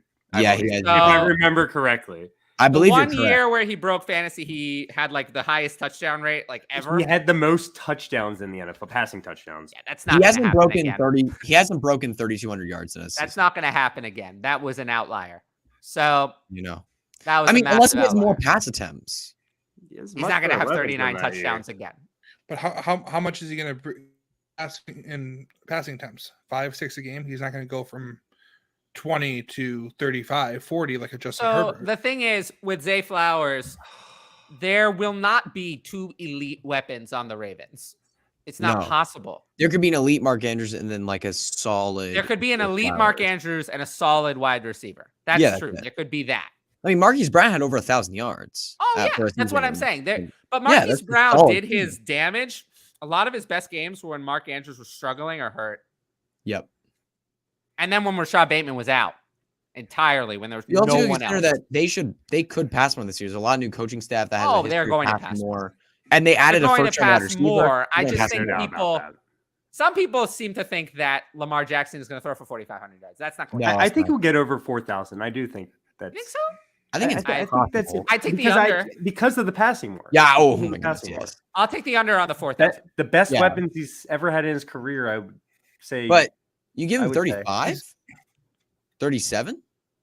Yeah, I would. I'd take the over under around 38. Let me find the line. What's the line of his passing yards right now? Yeah, what is it at? I think it's. I mean, the line also includes injuries. He's never hit over 3,200, so it's definitely not. And Lamar's someone who's probably going to miss a couple of games. So, got it, man.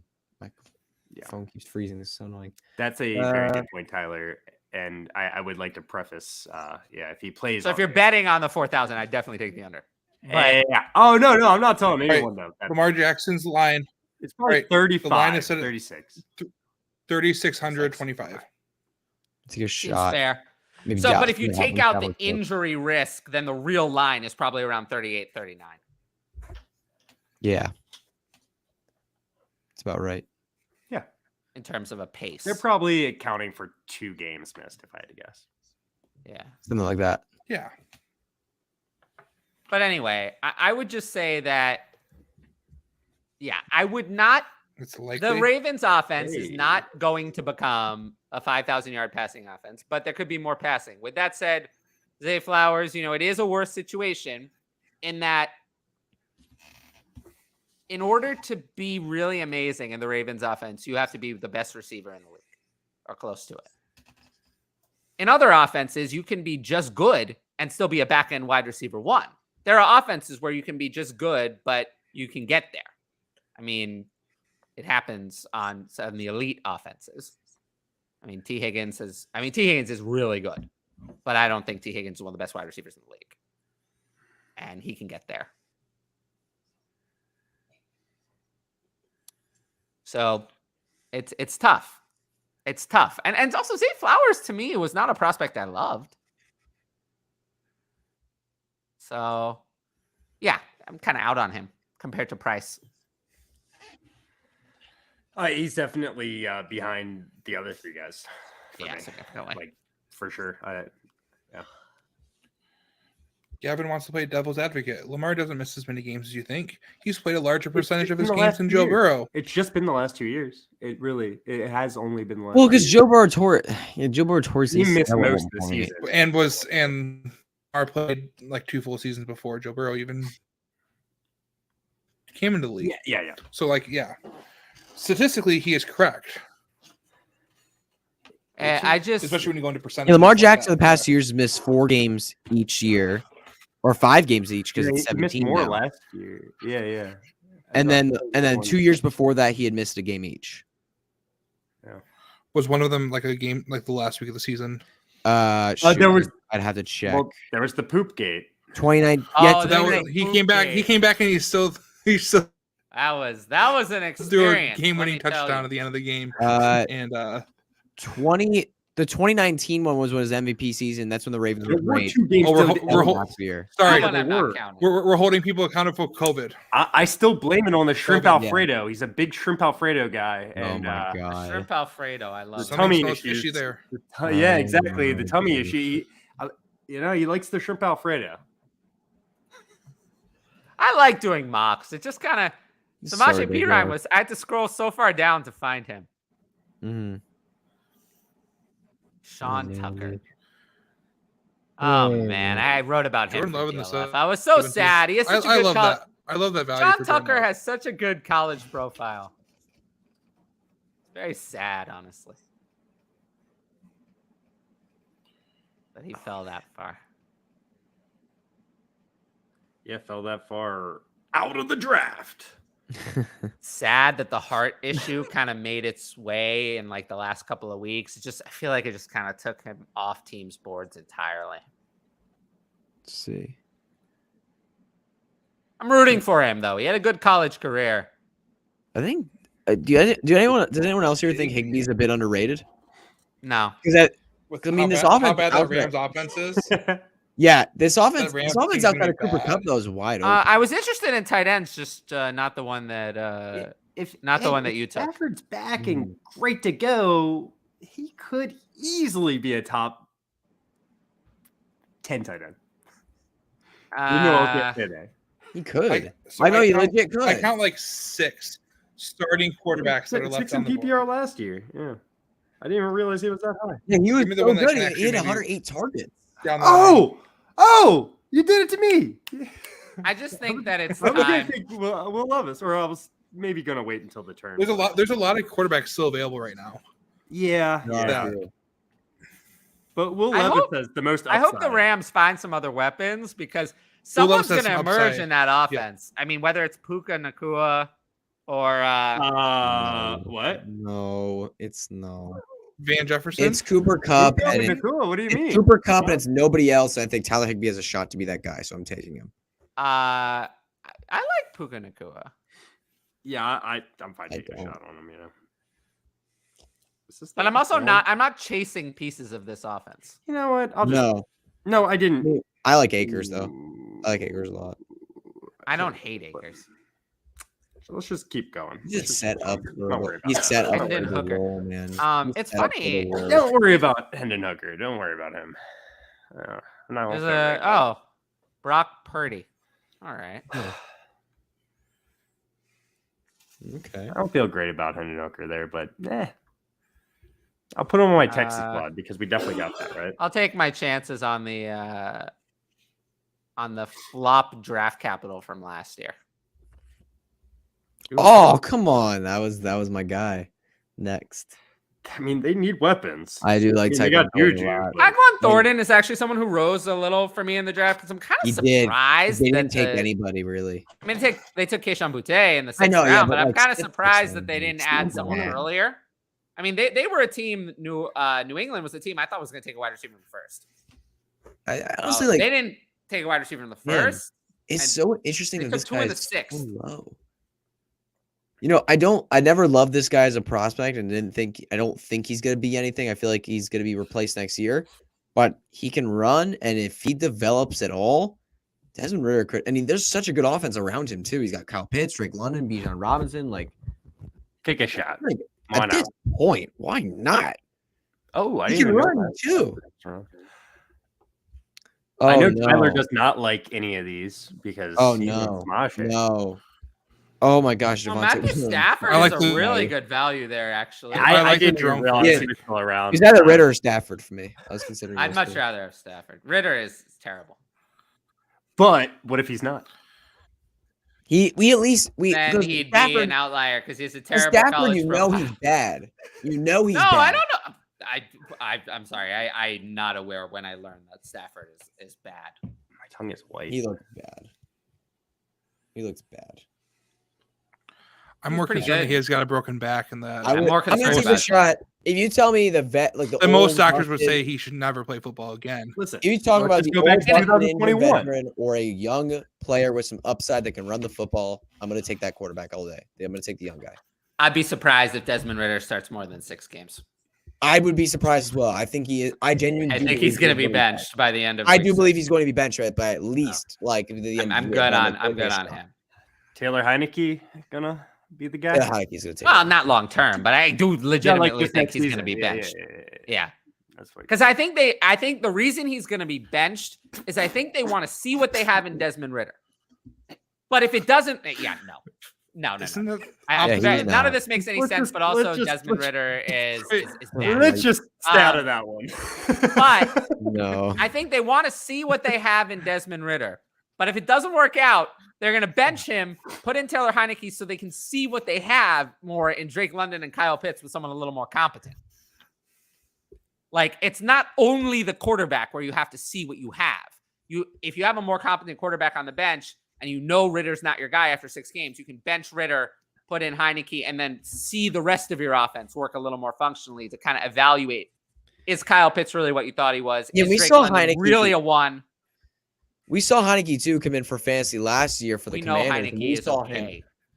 No, he's okay. No, he's an okay quarterback. He's okay. But we saw him last year come in and really just completely transform Terry McLaurin's fantasy value. Carson Wentz, like in the games with Carson Wentz, Terry McLaurin's averaging under 12 fantasy points per game. And with that's not because Heineke's a good people on his team to throw. And with Heineke, McLaurin's averaging above 16. And Heineke, the thing is, he's more willing to take shots down. Like, he is crazy and he's willing to take more shots downfield. He's willing to risk it. And it does lead to interceptions. It gets him in trouble. But for fantasy, we love it. The more we talk, I think about it, the more he could Atlanta be a better fantasy quarterback for these wide receivers and these tight ends than Desmond Ridder. Yeah. The difference between Heineke and Wentz is that Heineke is a lock-on quarterback, as in he tries to throw to the players that are most talented, whether they're open or not. He does. Whereas Wentz just tries to spreads the ball around. Wentz is another Baker Mayfield. Yep. Who doesn't care about which players are more talented, but just tries to throw to who's open. Problem is that you're actually usually better off hyper targeting the talented players, even if they're not quite as open, over throwing to the open guy. Usually. You're probably right, Kevin. Irv Smith probably should have been drafted. He wasn't at the top of my board, was Conklin also left off the board? But there were many players who were taken who I had lower than Irv Smith. So I agree with half of it, as in I probably wouldn't have been the one to draft him, but I had him above a lot of players who were taken in this format. Tyler Conklin also have been drafted as well. Really? I'd rather have Irv Smith. But I have no interest in Tyler Conklin. But along that same premise, I think he should be. I'm fine with that. I agree. My issue with Tyler Conklin is that I'm not sure that Tyler Conklin is going to play. Jelani Woods was drafted 16th round. Yeah, I said over. I'm looking at. I'd rather have Jelani Woods. I think. Oh, Jelani Woods easily. Yeah, that's not even close. Tyler Conklin, I'm not sure is even going to play the full snap share. You have no idea. I also, the Jets offense, are they really going to throw to the tight end very much? I mean, Rodgers, not exactly famous for doing that. I mean, but outside of Garrett Wilson, those offense is kind of like you don't have much here. Like, you have an opportunity to sit up outside of Wilson. Do you? I mean, I would still rather. I think Alan Lazard is a better receiver than Tyler Conklin. Well, yeah, I would agree. I think Corey Davis is more viable than Tyler Conklin. Well, Alan Lazard is not like a locked-in player. What I agree with he's not about that is that Garrett Wilson is the one by miles and miles, and he's going to get a lot and everything. Yeah. But I don't think I'm going to want anyone else. He can legit see like 150, 170 targets. I don't think another Jet has more than 80 targets. I would agree. Yeah. I don't think I'm going to want another I'm Jet. nervous if Garrett Wilson goes down, this Jets offense ends up. It's going to be really bad. Looking worse than Packers last year. It's going to look like the Packers last year. To the Packers last year. I think it'll look exactly like the Packers last year when Christian Watson was not healthy. Yep. That's what it'll look like. 100%. The only difference, the only thing it has that the Packers did not have is Breece Hall. Breece Hall tore the Packers to shreds last year. Breece Hall was great. I mean, Aaron Jones and A.J. Dillon are fine, but they're not Breece Hall. And they never were. Breece Hall was amazing in the games he played. So that's something that could bring a dynamic to the Jets offense that Rodgers has not had in a while. He has not had a running back that good since maybe Aaron Jones of like 2019, 2020 was almost in that class. I think I would even give the offensive line edge to the Packers. The Jets have a good. Well, no, it's not a bad offensive line. Year. I just think the Packers are better. Yeah, the Packers' offensive line was not the problem. Very young. The offensive line was not the problem. They were also the problem was the receiving a lot of things. Yes, exactly. Any comments on the draft? What did we think about doing a 1 QB? How did we feel about that? I don't like it as much. Not nearly as much. Not as much fun. No. The 1 QB lobby. The 1 QB lobby said that we had to do it. You did have to do it. I'm gonna be honest. I agree with them. I don't. The 1 QB lobby should have showed up and watched. That's true. That's true. Nobody actually came and thanked me for doing the 1 QB draft. I didn't get a thank you. Where was my thank you? Thank you, Tyler. Thank you, Tyler. Yeah. What am I expecting of Brees coming off the ACL injury? I'm expecting an RB1 season because Brees did not have 100%. The same injury as Saquon Barkley. J.K. Dobbins. Or J.K. Dobbins or Javonte Williams. Yeah. They all had comparable injuries. Brees' injury, I mean... Hey, there he is! Oh, there it is! You're welcome. Oh, thank you. I mean, who's the last running back who had a clean ACL tear? Because a lot of the running backs lately who've had ACL tears have not been clean. I think there was a meniscus injury also with Brees Hall, but it was minor. It's not a problem. Brees and it might have even been something he was already participating. Adrian Peterson had an ACL tear at some point, right? Very early in his career. Fair. That's not fair. Yeah, that's not fair to compare. That seems very unfair. In my what about Dalvin Cook? What about Dalvin Cook earlier? Adrian Peterson, Jamal Charles are like the only two. Dalvin Cook though. Pretty sure Dalvin Cook was multiple tears. Did he have multiple? But Dalvin Cook, he went out 4 games in his rookie year and then went down to an ACL or some sort, or a knee injury of some sort. And then he came back in his second year, was all right, and then he really broke out year 3. Year 3 was. Year 3 was. I saw him break out in like a preseason game for like an 80-yard run. I was like, okay, Dalvin Cook's back. Let's go. I'm getting flashbacks. Mm-hmm. Like I swear to God, I feel like I remember the same thing, Patrick. Yeah. Yeah.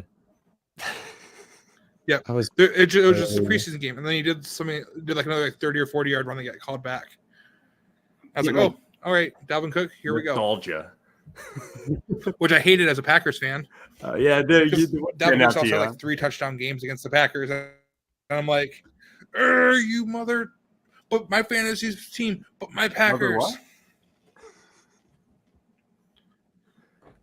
I mean, I don't know. Mother trucker. I think that Brees Hall is not that far away from actually being ready to play a game.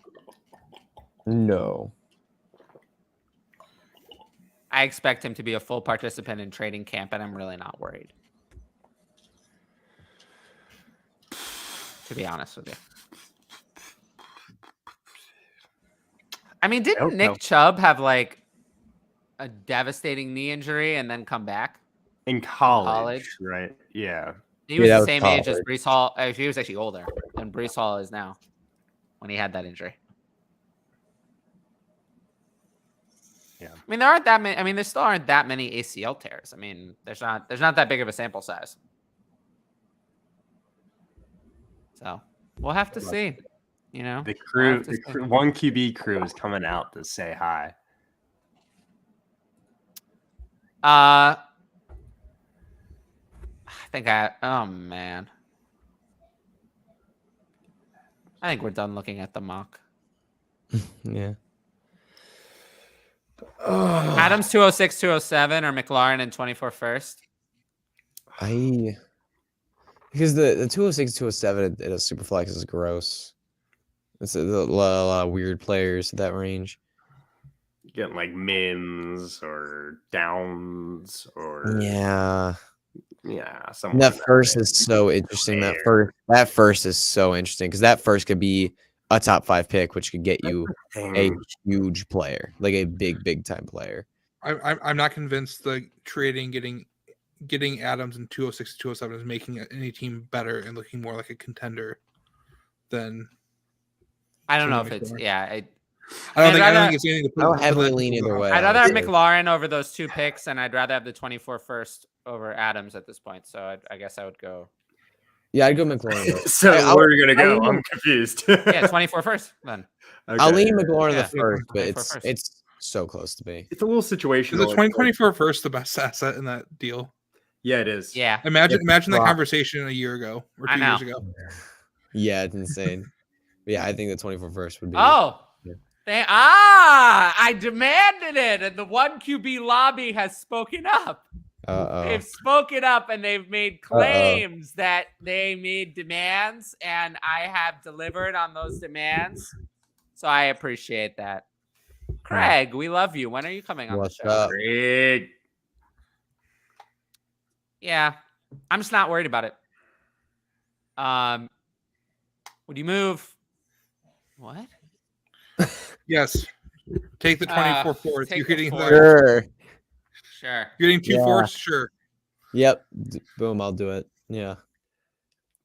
I don't know. Yeah. Those are the guys that you might That's might better on waivers after the draft. Or a single 25 third. Add them to your taxi squad. That's something I would do. You know? Third is good. That kind of trade. The third is better. Yeah. The third at least. Yeah. Single's definitely. Third's definitely. The third gives you at least some Sounds hope. like May. Definitely. Oh, well, whatever. I mean, I love packaging like late picks to go up and around it, even if I have to wait a couple of years. It's very much a Tyler approved move, as my patrons would know. You know, very, very much something I would approve of. If it's Tyler approved, it's all good. Yeah, it's Tyler approved. There were a few things that happened this week. Randall Cobb signed with the Jets. Do we care? Nope. Dan Arnold signed with the Eagles. We definitely don't care. Yeah.